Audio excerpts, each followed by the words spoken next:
Sa pagpapatuloy ng ating 80s Philippine timeline, ay nadako naman tayo sa taong 1981, taon na tuluyan na magtatapos ang martial law. Masiglang-masigla pa rin ang pop culture at ang pag-adapt natin sa mga makunlaraning idea at interes. Pero sa kabila nito, ay nananatiling otoritarianismo ang umiiral na sistema ng bansa. Si Pangulong Marcos pa rin ang nasusunod, pero naroon na maraming nagpuprotesta. At itong si Ninoy sa Amerika ay matindi ang magiging mga banat sa gobyerno ng Pilipinas. Sa totoo lamang kung babalikan natin noong dekada 70 sa pagpapasimula ng batas militar, ay nagawang baguhin ni Pangulong Marcos ang batas ng Pilipinas para nga maging legal ang kanyang pananatili sa pwesto ng matagal na panahon. Bagaman mga kaalyado lang din naman niya ang nag-aproba at sumang-ayon dito dahil sa mga pagkakataong yun ay halos nakakulong. Ang karamihan sa mga oposisyon, kumbaga ay ginamitan talaga ng utak. Hindi rin nangihimasok ang Estados Unidos sa sitwasyon ng bansa dahil malapit nga ito sa gobyernong Marcos. Sa taong 1981 ay nagpapatuloy din ang pagdami ng mga rebelding NPA na talaga namang magiging sakit ng ulo ng gobyerno. At gayon din ang patuloy na pakikibaka ng MNLF sa Mindanao. Dito sa taong ito tuluyan ng babagsak o hihina ang ekonomiya ng bansa. Bababa ang GDP ng 3.4%. Bababa din ang sahod ng mga manggagawa at sinasabing aabot ng 40% ng populasyon ng bansa ang makakaranas ng kahirapan. Bubungad sa taong ito 1981 ng buwan ng Enero ang tinatawag na DVD Financial Scandal, ang ginawang pagtangay ng negosyanteng si DVD na kroni ni Pangulong Marcos sa mga inutang nito sa mga iba't ibang bangko sa Pilipinas at sinasabi nagkakahalaga ng daang milyon. Hindi ito nagbayad at umiskapo palabas ng bansa. Tinakasan ng mga nasabing utang na naging dahilan naman ng matinding financial crisis sa Pilipinas sa dekada 80. January 5, 1981 naman nang maglabas ng Executive Order 640 itong si President Marcos. Ito ay para maitatag ang Film Academy of the Philippines, ahensya ng gobyerno na magsusulong sa pagpapaunlad ng movie industry sa Pilipinas. Isa pang Eddie Romero film ang ipinalabas naman, January 15, 1981, ang Kamakalawa, isang Filipino fantasy film na pinagbidahan nitong si Christopher De Leon, Teche Agbayani at Chat Silayan. Ang kwento ay tumatalakay sa mga folklore at prehistoric Philippines.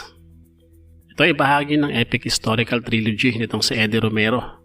Kabilang ang Ganito Kami Noon, Paano Kaya Ngayon, at ang Agila. Nagbukas naman January 16, 1981, ang Lung Center of the Philippines, isang tertiary hospital ng gobyerno na tumututok sa prevention at paggamot sa mga sakit sa baga at iba pang mga sakit sa bahagi ng dibdib. For the end of martial law does not mean the end of our efforts, of our needed reforms, of our struggles, of our sacrifices. January 17, 1981, nang tuluyan na ang elite ni Pangulong Marcos ang martial law sa bansa. Ito ay bago nga ang pagdalaw ni Pope John Paul II at matapos naman ang inaugurasyon nitong si President Reagan ng Estados Unidos. Sa totoo lamang matapos malif ang martial law ay wala naman masyadong nagbago sa kung paano mamuno itong si Pangulong Marcos. Dahil siya pa rin naman ang nasusunod at suspindido pa rin ang privilege of the writ of habeas corpus. Ito ay para daw sagupain ng anumang rebellion at pwede pa rin manghuli ang mga pulis at sundalo kapag trip nila o kahit walang judicial order. At ayon pa sa mga eksperto, ang paglilip lang daw ng martial law ay sinasabing paghahanda lang daw ni Pangulong Marcos sa kanyang ilo-launch na Fourth Republic na mananatili namang constitutional authoritarianism. Sa madaling salita, ay parang martial law pa din. Sa taon ding ito, 1981, ay ma-establish na ang modern form ng DPWH. Modern form dahil 1898 pa ay talaga nag-i-exist na ang ahensya. Ito ay sa panahon pa ng mga Kastila. Ang ahensya ito ay responsable naman sa larangan ng engineering at konstruksyon sa bansa. Ahensya ngayon ng gobyerno na pinamumugaran ng mga mandurugas. Bobby? Ano bang ginawa? Pambihira ka talaga. Kita mong ginawa mo rito, ang dumi-dumi. Kita mo yung buhok mo, ano bang ginawa mo dyan? Ipinalabas naman sa takilya, January 27, 1981, ang pelikulang Bakit Bughaw ang Langit, isang drama film na pinagbidahan ni superstar Nora Honor na talaga namang umantig sa puso ng mga Pilipino. Naganap naman February 12, 1981 ang karimari-marim na Pata Island Massacre kung saan ay nasa 124 na mga sundalo mula sa Philippine Army's 31st Infantry Battalion ang pinaslang ng mga sinasabing MNLF daw o mga Moro natives. Ito ay sa Pata Island sa Sulu kung saan tinraidor nila ang mga sundalo. Ito ay sa pamumuno ni Commander Onad. At para naman makabawi ang gobyerno dahil sa ginawang paglabag sa rule of war ng mga nasabing rebelding Muslim, ay binomba ng Philippine Army at Philippine Navy ang nasabing isla sa loob ng 2 buwan kung saan sinasabing nagtatago raw ang mga salarin. At dito ay nangyari naman na 3,000 mga sibilyan na mga tausog ang nadamay, kabilang ang mga bata at mga kababaihan o namatay dahil nga sa kanilang pambubomba. At ang nasabing pag-atake na ito ng gobyerno ay mas malala pa at sinasabing ang tunay talagang massacre. While you laugh and I cry, you know you hurt my... Sumunod na araw, February 12, 1981, nang may palabas naman sa takilya ang pelikulang Blue Jeans na pinagbidahan itong si Dina Bonnevie, Alfie Anido, Albert Martinez at ng Apo Hiking Society, isang drama comedy teen movie na nagpapakita ng buhay ng mga teenager sa dekada 80. At ang pelikulang ito ay hango sa kanta ng Apo. Dahil sa mga panahon ito ay sikat na sikat din ang Apo Hiking Society. Halos lahat ng kanta nila ay tinatangkilik talaga ng mga Pilipino. Ito ay mula pa sa katapusan ng dekada 70 hanggang sa pagpasok ng dekada 80. February 17 naman 1981 nang dumating naman sa ating bansa itong si Pope John Paul II. Ito ay dahil sa kanyang pastoral missionary vocation sa ating bansa. Ang pagtutok niya sa kahirapan at sa pang-aabuso sa Pilipinas. At higit sa lahat ay ang kanyang pagbabeatify kay San Lorenzo Ruiz. Ito ay bilang isang santo nga na Pilipino. Nanatili itong si Pope John Paul II sa ating bansa sa loob ng 6 na araw mula February 17 hanggang February 22, 1981 kung saan ay nagtungo siya sa Manila, sa Cebu, sa Bacolod, sa Iloilo, sa Legazpi at sa Davao.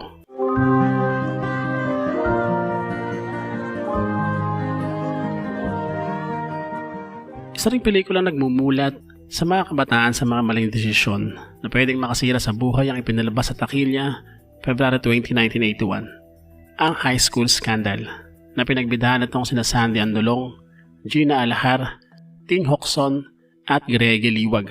At ito ay dinirect naman itong si Gil Portes dahil patungkol ito sa issue ng abortion.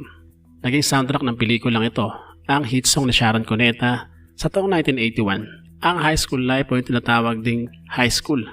Ang kantang ito ay sinulat ni George Canseco at ito ay na-release kung saan 15 years old pa lamang itong si Sharon Cuneta. High school pa lamang siya sa mga sandaling ito. At ito ay naging bahagi rin ng kanyang 1981 Greatest Hits album na High School. March 6, 1981, nakipalabas na sa takilya ang isa namang comedy horror film na Takbo Peter Takbo na pinagbidahan at idinirect itong si Chiquito, kung saan kasama niya dito itong si Connie Reyes. March 8, 1981 naman, magpasimula naman ng 1981 PBA season. Ito ay kapitong season ng PBA, kung saan ang nag-champion sa Open Conference ay ang Toyota Super Diesels. Crispa Redmanizers naman sa Reinforced Filipino Conference. At hinangal naman ng Most Valuable Player itong si Bogs Adornado ng UTEX Wranglers. March 10, 1981 naman, nang maaprobahan naman ng Batas Pambansa bilang 122. Ito ay para sa pagkakaroon ng plebisito sa ating bansa. Para sa muling pagbabago na naman ng batas. Ayon sa mga eksperto, ay muli na naman itong pakulo ni Pangulong Marcos. Ito ay parang gawing legal ang pananatili niya sa pwesto.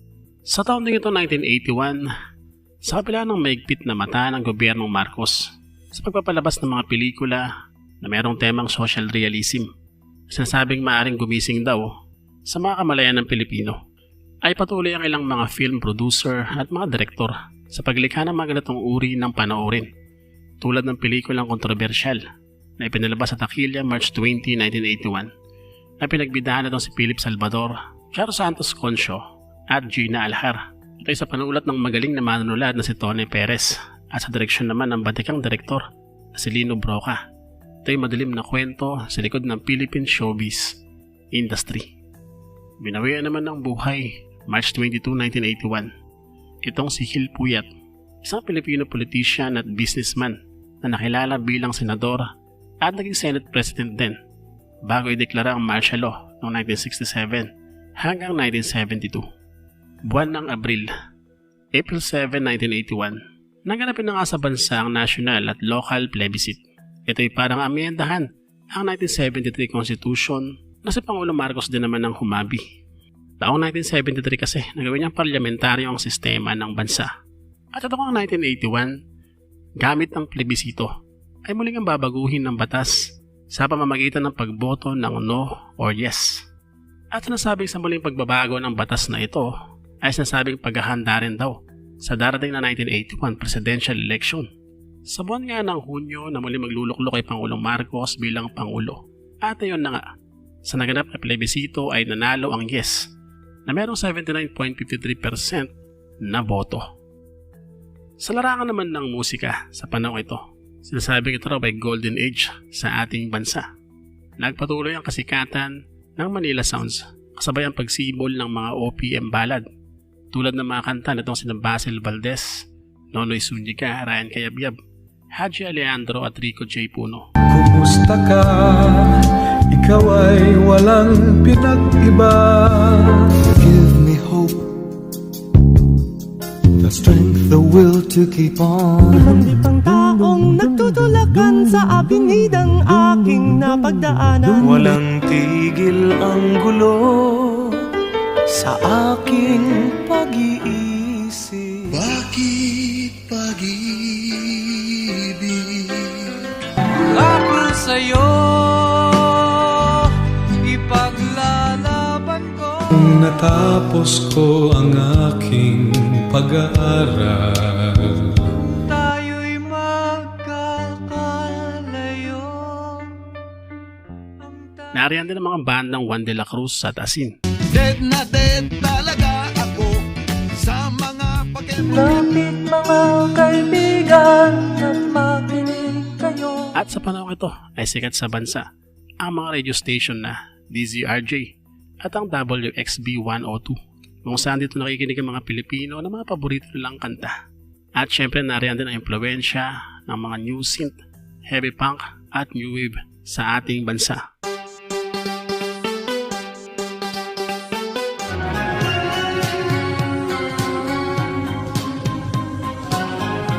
Don't you want me, baby? I've got to get away from the pain you drive. Alam naman natin kung gaano katindi ang pag-boom ng new wave sa buong mundo sa dekada 80. Ilan sa mga unang tinangkilik ng Pilipino ay mga tugtugan ng The Police, The Clash at ng The Cure.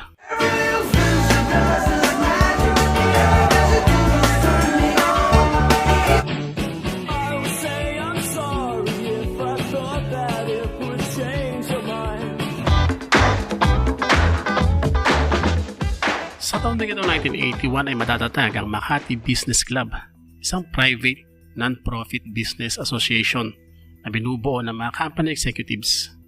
Layunin nila ang pagpapalago ng investment sa bansa at pagbabahagi ng ibang mga kaalaman patungkol sa negosyo at naging malaking faktor sa paglaban sa diktadorya nitong si Pangulong Marcos. Sa taong ito 1981 ay marirelease ang album ni Sharon Cuneta na PS I Love You na kinapapalooban ng kantang PS I Love You at ng Dear Heart na mag-hit din sa taong ito 1981.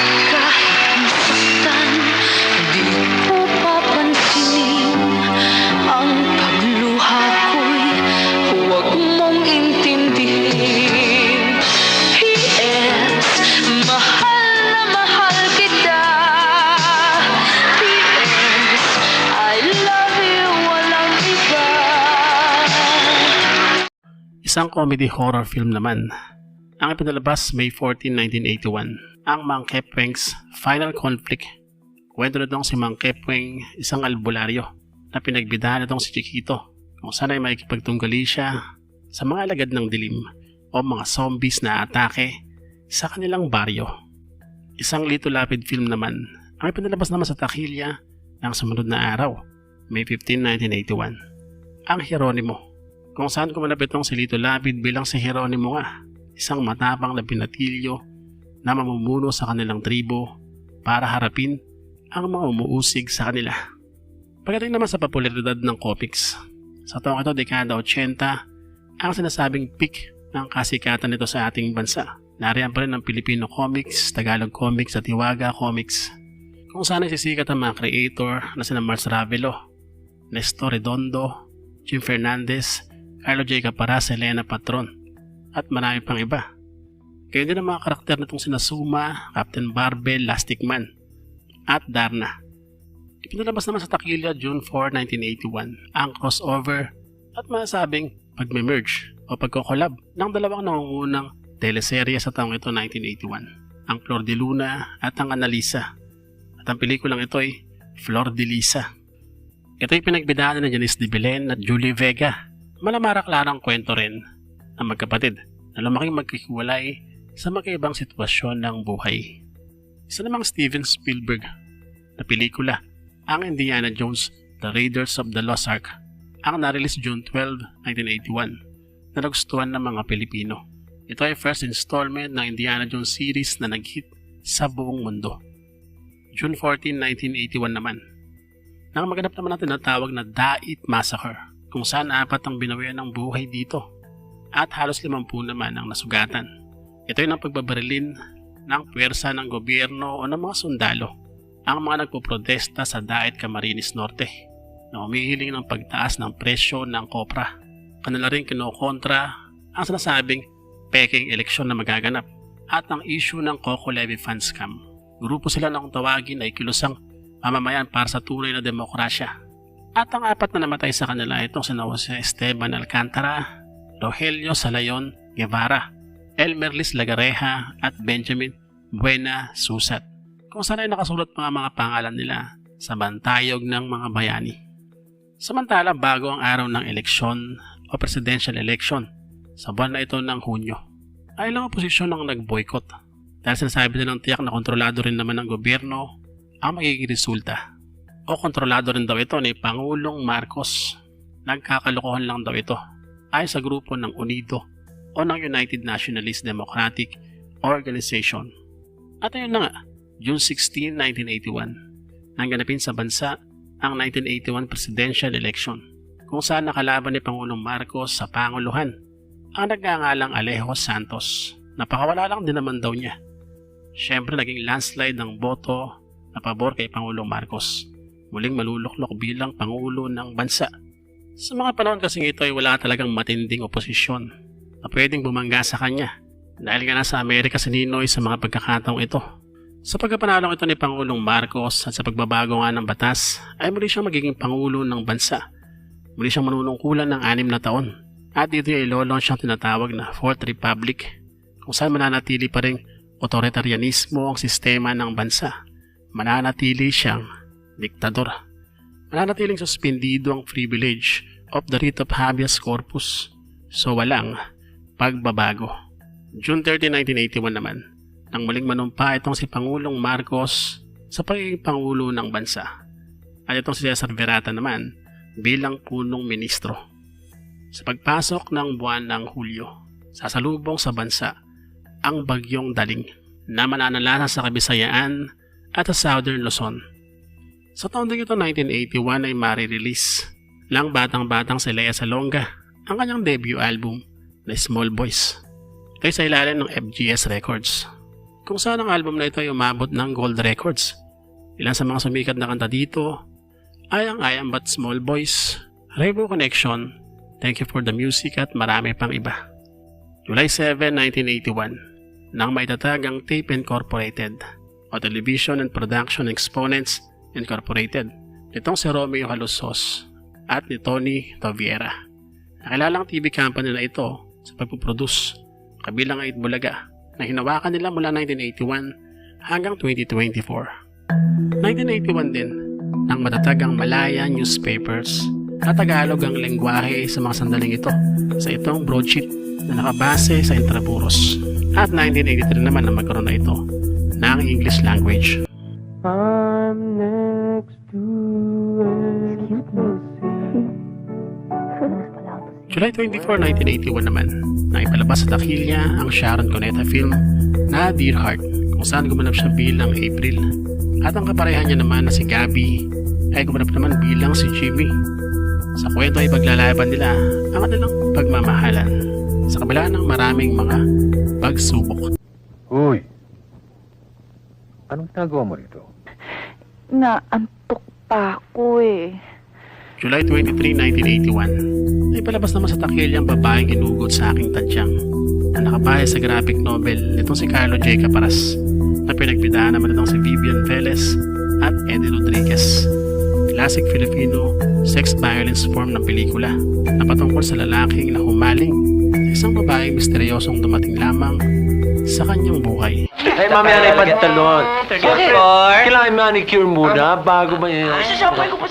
Samantala, July 31, 1981, isa namang TVJ film ang napalabas sa takilya, ang Bilibid Case. Kwento ng tatlong magkakaibigang bakla na na-frame up dahil sa isang pagpatay sa kanilang amo na hindi naman silang may gawa. Dahil para sila ay makulong sa bilibid. Pero pipilit nilang makatakas para mapatunayan na hindi talaga sila ang may gawa ng nasabing krimen. 7, 6, 5, 4. We've gone for main engine start. We have main engine start.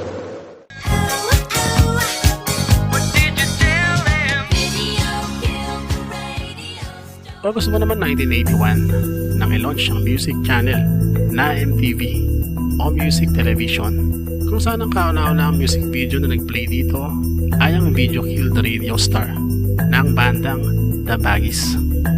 Sa taong ito ay patuloy ang maigting na rivalry nitong sa Vilma Santos at Oro Honor. Ito ay sa larangan ng pelikula dahil sa dami ng mga pinagbibidahan nila. 1981 din nang maitatag ang film production company na Seiko Films nitong si Robitan. Unang pelikulang handog dito ay ang Panlaban, 2x2 na pinagbidahan nitong si Rex Lapid at Bamber Moran. Binubuhay naman ng buhay August 22, 1981. Ang isa naman sa pinakasikat na pintor at national artist sa larangan ng visual arts. Ito ay si Vicente Manansala. Nakilala siya sa estilong transparent cubism. Ilan naman sa kanyang mga likhang obra ay ang Madonna of the Slums, Jeepneys, The Bird Seller, Planting Rice, Kalabaw, at ang Still Life.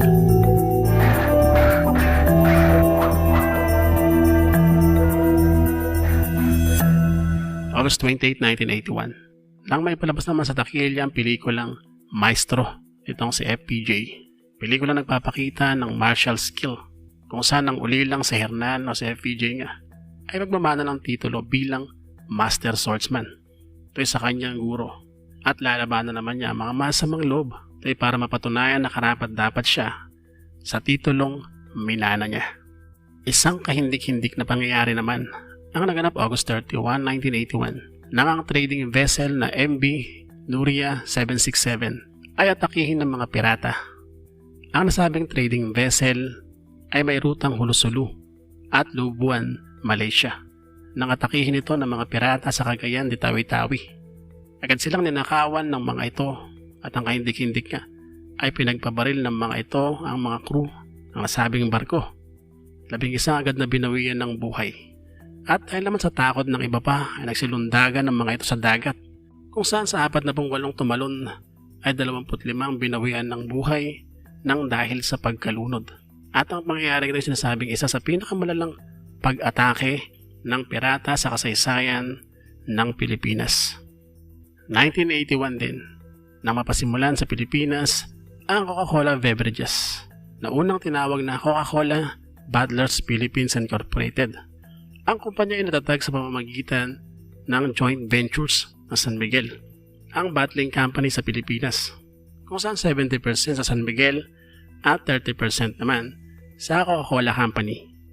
Isa pang sea incident ang naganap noong September 21, 1981 nang ang flagship ng Philippine Navy na BRP Dato Calanchao ay sumadsad sa mabatong bahagi ng Calayan Island at ito'y lumubog.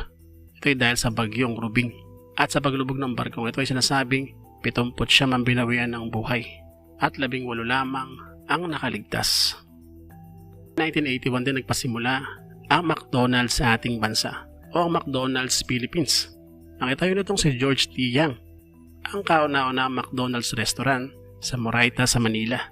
At 1992 naman ang magkaroon ito ng branch sa Visayas, sa Cebu at sa Cagayan de Oro sa Mindanao.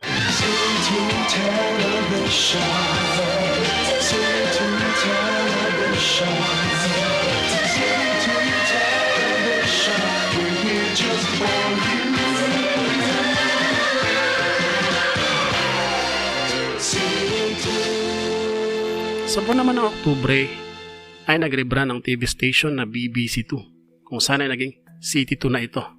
Kung saan ay agad nasisikat ang mga programa nilang Pepok Bunot, Manila Files at ang Sesame Street. Sa buwan din ito ng Oktubre 1981 ay nagpasimula ang konstruksyon ng LRT o LRT1. 1980 nang mabuo ang Light Rail Transit Authority bilang proyekto ni Pangulong Marcos. At itong si First Lady Imelda naman bilang gobernador ng Manila ang namuno sa proyektong ito. Ito ay sa tulong ng mga ibang bansa tulad ng Belgium at Switzerland. At 1984 naman na magbukas sa magpasimula ito ng operasyon. Sa taon din ito 1981 ay sisikat din sa buong bansa at sa buong mundo ang mga arcade game na Pac-Man at Donkey Kong. Nakagigiliwan ng mga Pilipino hanggang sa paglipas ng panahon hanggang sa dekada 90.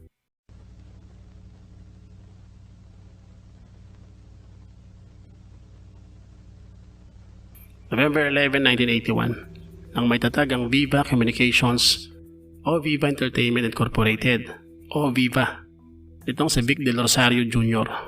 at ng kapatid niyang si Tess Cruz, kung saan incorporated din dito ang Viva Films, isa sa pinakasikat na film production and distribution company sa bansa. Ang Viva Communications at ang Viva Films ay may sabi naging bahagi ng buhay ng mga Pilipino mula pa sa panahon ng tambalang Gabi at Sharon hanggang sa panahon natin sa ngayon ay lumilikha pa rin ito ng entertainment para sa mga Pilipino. November 17, 1981 naman nang maganap ang isa sa malungkot na trahedya ng Administrasyong Marcos. Ito yung nang mag-collapse ang ginagawang Manila Film Center. Mabilis ang ginagawa ang konstruksyon dito. Ito'y para umabot ito sa MIFF Film Festival. Nagaganap yung January 1982. 3 ship ang bulto ng mga trabahador dito. Pagka 24/7 walang tigil. Na ayon pa nga sa mga nakasaksi ay para daw mga alipin sa Ehipto na gumagawa ng pyramid. Walang habas na pagkatrabaho para nga ma-meet ang deadline. Kaso nangyari nga noong November 17, dakong alas 3 ng madaling araw, ay nag-collapse sa mga scaffolding sa bahaging 3rd floor kung saan ay bumagsak ito kasama ang mga trabahador sa mas mababang palapag. At sinasabi na tabunan ng mga quick dry cement ang ilan sa mga trabahador. Ayon pa nga sa mga tala ay mga nasa 169 daw na katao ang nabaon ng buhay at din na nakuha pa ang katawan. Bagaman ayon kay First Lady Imelda Marcos na nangunguna nga sa konstruksyon, wala raw nalibing ng buhay. Masyadong ulan, basa pa yung semento sa tuktok, nag-collapse yung ceiling. At merong nabaon na ilang tao doon. Pero hindi totoo na meron kaming iniwan na patay doon. Yan naman Diyos ang may alam. Miski natin hukayin piece by piece, stone by stone dyan, ni isang buto ng tao wala dyan na iwan. Totoo yan. I will never do that. Pero hindi naniniwala ang karamihan. At sa kabila ng mga pangyayaring ito ay nagpatuloy ang paggawa sa nasabing edipisyo at umabot sila sa target na oras. Isang super typhoon naman ang pumasok sa Pilipinas November 24, 1981. Ang super typhoon Anding. Nagresulta ito ng matinding pag-ulan at pagbaha sa Camarines Norte. At isang 50 feet storm surge naman ang tumama naman sa 4 na bayan sa Camarines Sur na nagresulta naman ng 137 binawian ng buhay. Ang lugar na tinatawag na Binagaspasan ay halos mabura, kung saan 47 naman ang sawi dito. At sa kabuuan ay sinasabing nasa 500 at 75 ang binawian ng buhay. At umabot naman sa $63.3 million ang naging pinsala. Samantala, ito pa ang ilang mga sumikat na kanta sa ating bansa sa taong 1981.